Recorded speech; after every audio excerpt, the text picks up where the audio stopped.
Good morning. We look today beginning at Genesis chapter 39 and 40 were yesterday's, and today is 41 and 42.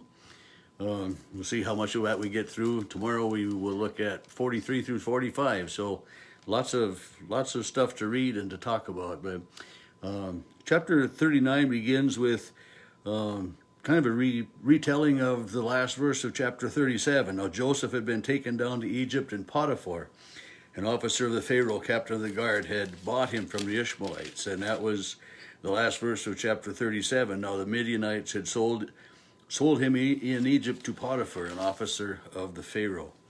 And so Potiphar was an important man in Egypt, in the Pharaoh's employ and all of that. And Joseph, as a slave, continued to have faith and trust in God, even though his brothers had sold him and he had been treated unfairly and all of that. Joseph trusted in God. And I think one of the words we could use here for Joseph and what we see is integrity, because as he was given more and more responsibility, he was faithful to God and he was faithful to Potiphar, and even Potiphar's wife realized that he was a handsome young man and lusted over him and tried to seduce him.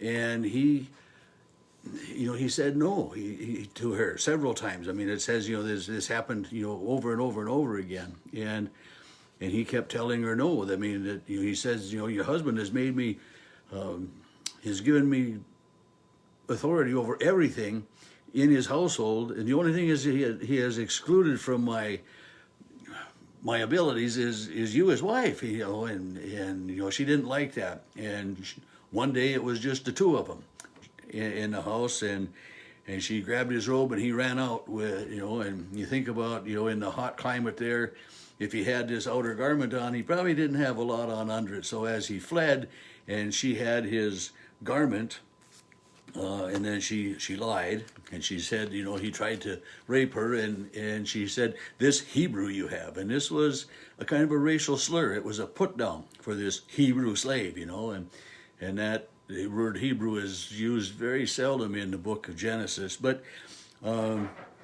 so Potiphar is understandably upset with the lie that his wife tells. I mean, he doesn't know it's a lie, and it's Joseph's word against Potiphar's wife's word. And so he had a struggle to determine, who should I believe, even though he had seen the favor that Joseph had with God, and how everything that Joseph did for Potiphar and his household seemed to be blessed, and Potiphar became much more wealthy and better off and everything because of Joseph. Yet Potiphar was angry, and in some ways Joseph is probably lucky, we're lucky, that Potiphar didn't just put him to death, for this terrible thing that his wife had said that Joseph had done, to have attempted to rape her and all of that, and stuff. So Joseph finds himself in jail, imprisoned for nothing that he did wrong, really. The same thing, his brothers had sold him into slavery, and it wasn't anything that Joseph had done, So here we see Joseph imprisoned. And while he's in prison, he finds favor with the guards and with everybody in the prison, and he's given some responsibilities even in prison, because they see that he is a man of integrity, and when he does something, they can trust that it'll be done properly. And Joseph was kind of put as an overseer of some of the other prisoners. And it happened, as we start chapter 40, that the butler and the baker had done something that had upset the king of Egypt. And he had sent these two officers, these two men who had been in places of high esteem, to prison. And they were languishing in prison, and each of these men, the baker and the butler, had dreams. And they came after the dreams, and Joseph interpreted the dreams for them. I mean, the dreams were very similar in many ways, if you look at them. The butler said, my dream and the vine, there were three branches, it budded, it blossoms, and Joseph interprets that dream in a very favorable way, that, in 3 days, Pharaoh will lift you up and restore you to your place of position. You will again become his butler. And then he says, remember me when you get restored to your position. So Joseph knows he's in prison, for things that, are not true. So Joseph says, remember me, because, maybe this butler and his baker had been, imprisoned, wrongly as well. Anyway, the baker's dream was somewhat and Joseph says, I was stolen away from the land and I've done nothing wrong that they should put me in a dungeon. He pleads his case. And then the chief baker, upon seeing that the butler's interpretation was very favorable, says, he comes all, excited, hey, 3 days, I'm going to get restored too, but no, it's quite a turn of events with this dream. And Joseph says, in 3 days, the king will lift your head up also, but you're basically going to, he's going to lift your head up and you'll be put to death because of your indiscretion. And that comes to pass. Excuse me. So the chief baker was hung and put to death. And yet, and this chapter ends with the verse, yet the chief butler did not remember Joseph, but forgot him. And so Joseph has been serving Potiphar for quite a few years. Now he's in jail, and he's done a good interpretation of dreams. And then chapter 41 says, at the end of 2 years, so the butler has been restored to his position for 2 years now, and then Pharaoh has a dream. And I'm assuming you're familiar with Pharaoh's dream of the 7 fatted, really fat cows that crossed the river and they fed in the meadow. And then 7 other skinny cows come up, ugly, gant, skinny cows, and they eat up the 7 fat cows and they remain skinny. And then with the 7 heads of wheat, to the 7 sheaves of wheat, and the 7 thin heads coming up and blighted by the east, and even after the 7 thin heads devoured the 7 plump heads, they were still thin and plump. And Pharaoh called all of his men, all of his people that he could think of, and says, what do these dreams mean? And no one had any idea. And it is then that this butler remembers Joseph, this Hebrew prisoner who had said, I'm in here wrongly, but he remembered that Joseph had correctly interpreted his dream and the baker's dream. And he says to Pharaoh, there's this Hebrew guy in prison. And he interpreted our dream. So Pharaoh sends for Joseph. And he says, I have heard it said of you that you can understand a dream and interpret it. Joseph's answer is so good. He says, it is not me, but God who interprets the dreams. It is God who will give you, Pharaoh, an answer of peace. And so then Pharaoh tells Joseph of the dream, how he stands on the bank of the river. And, so we hear this dream 2 different times. And it's, when we hear something 2 or more times in the Bible, pay attention. But so we have this dream being told again. And it's important for us to know the details of that dream. And Joseph then says to Pharaoh that these dreams are the same thing. It's just a telling of the same thing in 2 different ways. The fat cows eaten up by the thin cows, the 7 thick plump heads devoured by the thin. It's when it's being told to you twice in 2 different dreams, in 2 different fashions that way, Joseph said, it is guaranteed that this is going to happen. That there will be the 7 years of plenty, and that there will be then 7 years of drought and famine. And he says that, the people will, the famine and the drought will be so intense that they will forget the years of plenty. And I think about that in our lives. I mean, how many good things happen to us every day? But, what do we focus on so often? Is, maybe a negative, something that hurts us, something that, just doesn't seem to work out quite right, or something that we try to do and it doesn't turn out. We are like these Egyptians, and we are like all people. We kind of forget sometimes our blessings and the good that comes, and especially when times get hard that way. But yet, Joseph says that, this is what we need to do. What you need to do, Pharaoh. He says, you need to appoint someone trustworthy, so that during these 7 years of plenty, they can store up grain and they can store up, the needed supplies, so that during the 7 years of famine and drought, that there's food, that there are grains available, that there's wheat and barley and oats and rye and hay and everything. You need to appoint someone to watch over and to store up things for those 7 years. And this is what we do as well. I mean, we try to have some money in savings. We try to have some stuff stored up for the future. And, it's commonly said, you should have at least, say, 6 months worth of rent and spending in savings, so that you got that cushion. Well, it's planning ahead, planning for the future. And the Pharaoh says to Joseph, you seem to be a man of integrity. And he says, so he appoints Joseph to do this wondrous task. And it says Joseph was 30 years old when he stood before the king of Egypt.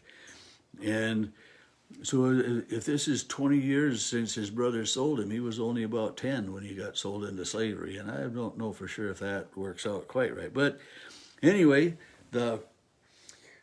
this all happens. The 7 years of plenty come, and Joseph is overseeing, and they store up, and they store up, and they store, so that they're prepared for the years of drought. And then chapter 42 comes, and it says, Jacob saw there was grain in Egypt. He says to his sons, why do you just look at each other? I've heard that there's grain in Egypt. Go down there and buy some.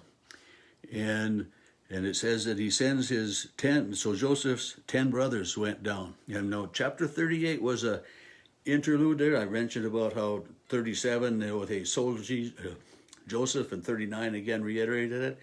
Chapter 38, Judah, one of the brothers, had left his father's house, but then he had returned again. So we had that interlude of 38. So here, the 10 brothers, Joseph's 10 brothers, his youngest brother Benjamin, his father keeps home. But the 10 brothers are back together, the ones that sold Joseph into slavery. And they go down to buy grain in Egypt. And when they come in, we know the story. Joseph recognizes them. But he's speaking in Egyptian. And why would his brothers, the brothers, they would most likely have thought, well, Joseph is going to be sold into some kind of slavery where he's going to be working hard. He's going to have a hard life. They would never have expected Joseph, their brother, to be this person in charge of all of the grain and all of everything in Egypt that was for sale, during this time of famine. So they didn't even, and he had been able to change quite a bit in those 20 years or however many it was between there as well. They didn't recognize him, but he recognized them. And he, I don't know, maybe it was a part of the way to cover up his feelings, to see maybe, have you changed? Are you still devious? Are you still whatever? But he accuses them of lying. He accuses them of being spies. He's putting them to the limits of the test, and he throws them in jail, and they are in jail, and then he says to them, do this, for I fear God. I fear God. He's telling them that, he hears and he respects their God, the God of Abraham and Isaac. He says, if you are honest men, let one of your brothers stay here, and send and bring your youngest brother here. And it's there's one verse here in verse 24 that Joseph is so taken with emotion that it says he turns from his brothers and he wept. And then that verse ends with, he took Simeon from them and bound him before their eyes. So the other 9 brothers see Simeon taken and bound and tied up. He's going to be in prison. He's not going to be going anyplace until these other 9 brothers go home to their father. And Joseph sends them with grains that they had come to purchase. And as they're on their journey,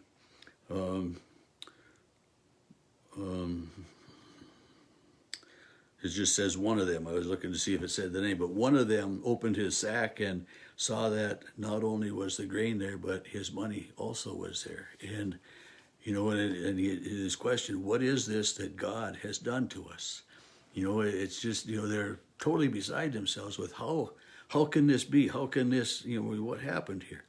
And then thinking about that, when they have to go back again. I mean, they go back to their father, and they've got grain, they've got stuff there, provisions, so that they can, feed the animals, take care of the livestock, have food for themselves. But they don't have one brother. But they've got not only the grains and the provisions, but their money. And how do they go back? I mean, how are they going to explain this to Joseph and to the people of Egypt when they get back? Certainly they had to notice the shortfall of money. Think about all of the ramifications of what's going on within this story. It says, as it happened, they emptied their sacks. Each man's bundle of money was in their sack. And then, in the conversation that the brothers had with Joseph, he had asked about their father and about their family, just an innocent question, sort of, more or less, but wanting to know, is my father still alive? And they said, well, we are 10 brothers, and we have the youngest brother is left at home, and one is no more. So, I mean, their thoughts about Joseph was that he had died. I mean, they had sold him into slavery, but, one is no more. I mean, they had no idea what had happened to him. But, so Joseph says, you have bereaved me. Joseph is no more. Simeon is no more. And now you want to take Benjamin? He says, all these things are against me. This is their father, that Jacob is beside himself with, I mean, I've lost 2 sons already. My youngest son, Benjamin, they want him now, they want him. And it didn't talk anymore here about the sons being jealous of Benjamin as they had been jealous of Joseph. But Jacob's words are, my son will not go with you, for his brother is dead and he is left alone.